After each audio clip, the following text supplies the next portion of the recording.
కొల్హాపుర నివాసిని మహాలక్ష్మీదేవ్యే నమో నమః. మనము కొల్హాపూర్ దివ్యక్షేత్రానికి చేరుకున్నాము.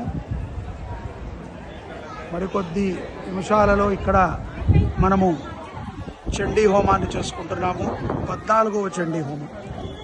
ఈ యొక్క శక్తిపీఠ విశిష్టత మనందరికీ తెలుసు. మీరందరూ చూడండి, ఈ కోణాలు ఎలా కనబడుతున్నాయి చూసారా? ఇదంతా కూడా శ్రీచక్ర ఆకారంలో దేవాలయ నిర్మాణం ఉంటుంది.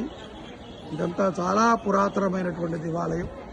దీనిపైన ఇక్కడ ఎర్రగా మీకు ఒక గోపురం కనబడుతుంది చూసారా?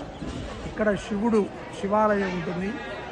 ఇదంతా కూడా అమ్మవారి యొక్క గోపురము, అమ్మవారి యొక్క శిఖరము. ఇది అమ్మవారి యొక్క ప్రధానమైనటువంటి దేవాలయం కొల్హాపురి మహాలక్ష్మీ కటాక్షము.